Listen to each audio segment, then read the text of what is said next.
el audio. El audio, como os decía antes, es súper importante. Por muy bien que hagamos todo lo demás, por muy bien que grabemos la imagen, que cuidemos los colores, la iluminación y todo lo demás, si el audio no está grabado bien nítido y claro, no le va a llegar el mensaje a la persona. O le va a llegar, pero va a tener que hacer un esfuerzo para entenderlo.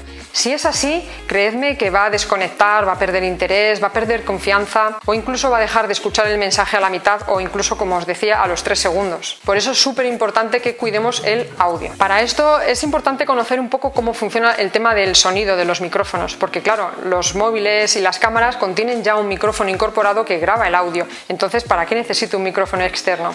Bien, pues el problema está en que cuanto más alejemos lo que es el dispositivo que va a captar el sonido, el micrófono de la cámara, el micrófono del móvil, cuanto más lo alejemos de nuestra boca, más va a captar el sonido ambiente, ya sea de la calle o ya sea el eco que produce nuestra voz en las paredes. ¿Qué ocurre? Que casi ninguno grabamos en un estudio de grabación, donde las paredes están bien cubiertas para absorber la reverberación y demás. Por lo general nos grabamos en nuestra casa delante de una ventana de cristal, o hay elementos de metal o quizás paredes de cemento, de ladrillo, que todo eso produce una reverberación muy grande. Así que si alejamos la cámara, el micrófono en este caso, de nuestra boca, el micrófono va a captar muchísimo eco o quizás el eco suficiente como para que el mensaje no llegue con la voz nítida y clara y el espectador tenga que realizar el esfuerzo de entender qué estás diciendo o incluso haya palabras que se pierdan, que quizás son importantes porque el propio eco las tapa. También es cierto que la calidad de micrófono que tiene un teléfono móvil no es la misma que quizás un micrófono de solapa simple que puede costar entre 15 y 20 euros, por ejemplo, en Amazon. Este tipo de micrófonos de corbata, como el que llevo yo puesto aquí ahora mismo, suelen ser muy pequeñitos, baratos, muy accesibles, los podemos conectar a la cámara, los podemos conectar al móvil directamente y creedme que la calidad del sonido aumenta muchísimo. Ya veréis la diferencia. Quizás algunos ya lo habéis comprobado, pero la diferencia es brutal. De cómo grabar la cámara sin micrófono o el móvil, en este caso, y cómo graba el móvil o la cámara utilizando un micrófono tan simple como esto y tan barato. Yo aquí diría que sí, que por favor que invirtáis, aunque sea este poco dinero, porque de verdad que es súper imprescindible que el audio se grabe bien. Podemos utilizar otro tipo de micrófonos que no sean de este estilo, si no queremos que aparezca en pantalla o demás, que serían, por ejemplo, los típicos micrófonos también para grabar podcast, ¿no? Donde queremos que la voz suene con más cuerpo y demás. Y aquí, como os comentaba, también si vais a grabar un podcast, por lo general la gente suele grabarse quizás sentado en su escritorio y quizás el escritorio esté pegado a una pared. Si esa pared no tiene cuidada bien la acústica, va a producir también mucha reverberación.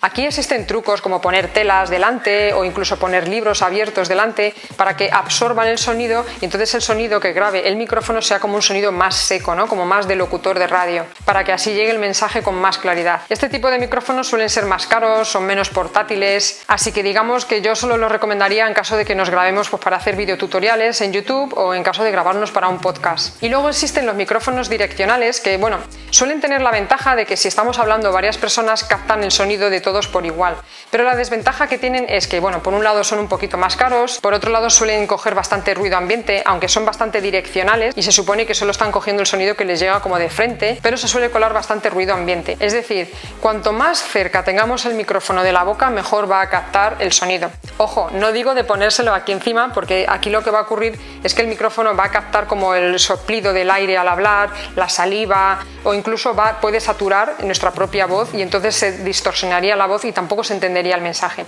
Lo ideal sería colocarlo como a una distancia así de la boca. En este caso incluso está demasiado cerca, pero quizás por la forma de la ropa que llevo puesta pues era el sitio más cómodo. Lo ideal sería quizás alejarlo un poquito más aquí. Y sobre todo, cuando os lo coloquéis, tened cuidado de no colocarlo con mucha ropa por encima, si tenemos otra chaqueta o que el pelo roce, porque cualquier roce que hagamos en estos micrófonos, sobre todo si no llevan lo que se llama un protector de viento, es que el ruido se va a colar sí o sí. Por ejemplo, mirad aquí, cualquier roce que haga, ¿veis? Está ya estorbando. Entonces yo, si rozo el pelo o roza lo que sea, está distorsionando el mensaje. Así que mucho cuidado con estos micrófonos. En este se está colando más el sonido de lo normal porque no lleva un protector de viento, que simplemente es una esponjilla que suelen traer por defecto los micrófonos. Así que quizás la opción más barata y más universal para grabarnos a nosotros mismos sería un micrófono de solapa como este que os estoy mostrando en pantalla. Pero ojo que la mayor parte de estos micrófonos suelen tener un conector como este o este otro. ¿Qué diferencia hay entre estos dos conectores? Pues hay que estar muy atentos porque ambos conectores no sirven para lo mismo. Como podéis ver en la imagen, uno de ellos contiene como 4 secciones. o 3 barritas negras, y el otro contiene como 3 secciones o 2 barritas negras. ¿Qué ocurre? Que el que tiene 3 secciones sería un micrófono tal cual, es decir, algo que solo sirve para captar el sonido e introducirlo en un dispositivo que lo va a grabar, como es el caso de una cámara o de una grabadora. Pero este tipo de conector no serviría para un teléfono móvil. ¿Por qué? Porque los teléfonos móviles, por lo general, el agujerito que tienen para meter este tipo de conector suele ser bidireccional, ya que por lo general lo que solemos poner ahí es el manos libres. Y el manos libres no solamente es un micrófono y un altavoz al mismo tiempo. Es decir, el sonido entra en el móvil y al mismo tiempo el sonido sale del móvil. Así que para los teléfonos móviles, por lo general, el conector que hay que utilizar es el de 4 secciones. ¿Qué ocurre? Que el micrófono, por ejemplo, que yo estoy utilizando actualmente tiene 4 secciones, pero sirve tanto para cámaras y grabadoras como para móviles. ¿Por qué? Porque en este caso, como podéis observar, trae como una especie de botón donde podemos elegir si estamos grabando para cámara o grabadora en este caso, o si lo estamos utilizando para grabar con un smartphone. Lo único que hace esta palanquita es activar o desactivar uno de los sectores del conector,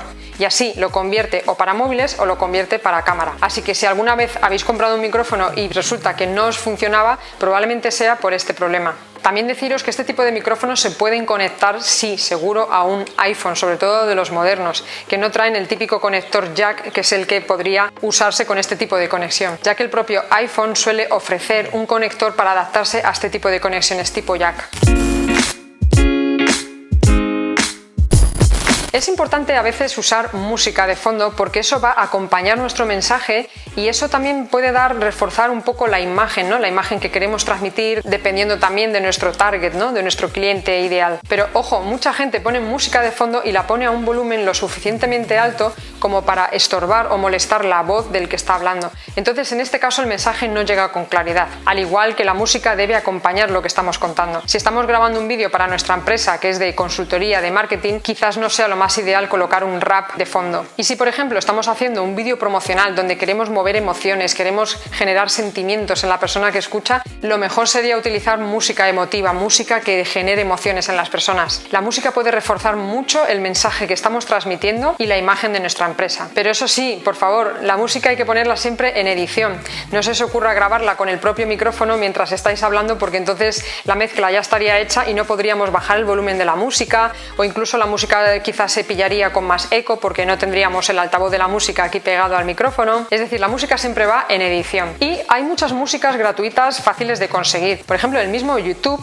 nos ofrece una lista bastante grande con músicas que son bastante decentes para poder hacer nuestros vídeos promocionales y que además están libres de derechos para poder utilizar tanto en YouTube como en Facebook como en Instagram. Porque, ojo, si estamos utilizando una música para la cual no tenemos derechos, sobre todo la típica música famosa, ¿no? De Michael Jackson, de Madonna o algo así, y bueno, y a veces no hace falta ser tan famosos, el problema que nos podemos encontrar es que podemos publicar nuestro vídeo, por ejemplo, en Facebook, y debido a su política de derechos de reproducción, puede ser que nos cancelen el sonido completamente de nuestro vídeo, incluida nuestra voz, o puede ser que simplemente nuestro vídeo no lo muestren en ciertos países, en ciertas zonas o en ciertos dispositivos. Por ejemplo, si utilizamos una música que está prohibida en ciertos países, aunque en el nuestro no, y lo colgamos en Facebook, por ejemplo, o en Instagram, ¿qué va a ocurrir? Que es muy probable que si el espectador está viendo nuestro vídeo a través de un dispositivo móvil, de un smartphone, se lo cancelen o se lo muteen aunque no esté en ese país. Es decir, por ejemplo, imaginaros una música que sí está permitida en España, pero por ejemplo no está permitida en el Reino Unido. Si yo utilizo esta música, evidentemente las personas que lo vean desde el Reino Unido quizás o no escuchen nada del audio, o quizás directamente Facebook cancela el vídeo o lo borra, o simplemente no les funciona, no permiten que se vea allí. Pero en España lo que ocurre es que en Facebook, en este caso por ejemplo, la gente que lo ve a través de un PC sí que logra ver la música. ¿Por qué? Porque en un PC es más fácil saber localizar dónde se encuentra. Es decir, en un PC, debido a su dirección IP, es fácil saber si esa persona se encuentra en España. Pero ¿qué pasa con un móvil? Que ya no es tan fácil. Entonces, por ejemplo, si un espectador posible nuestro tiene un smartphone e intenta ver nuestro vídeo, aunque sea en España, una de dos: o no va a escuchar el audio porque lo ha cancelado Facebook, o simplemente no va a poder arrancar el vídeo, no va a poder ponerlo en play. Entonces ahí estamos llegando a un número de personas mucho menor. De hecho, puede ser que si la mayor parte de la gente ve Facebook a través del smartphone, el 80% de la gente, por ejemplo, nos arriesgamos a que al 80% de la gente no le llegue nuestro mensaje, ni por vídeo ni por audio. Por eso es muy importante cuidar los derechos de autor de la música que utilicemos. La gratuita y más fácil de acceder a ella es la de YouTube. Es un poco lioso explicarlo por aquí, pero tenéis muchos videotutoriales donde os pone cómo podéis acceder a esta música y cómo podéis descargarla y usarla para vuestros vídeos. Luego están las músicas de stock, que son de pago, que tú realmente pagas por tener los derechos de reproducción y de utilización en tu vídeo. Este tipo de páginas contienen música de mayor calidad o incluso un abanico mayor de músicas. Si vamos a hacer muchos vídeos y le damos importancia a la música, quizás nos debamos plantear suscribirnos a alguna de estas plataformas porque serán muy valiosas para nosotros. Yo, por ejemplo, la que utilizo se llama Artlist. Os dejo por aquí la web.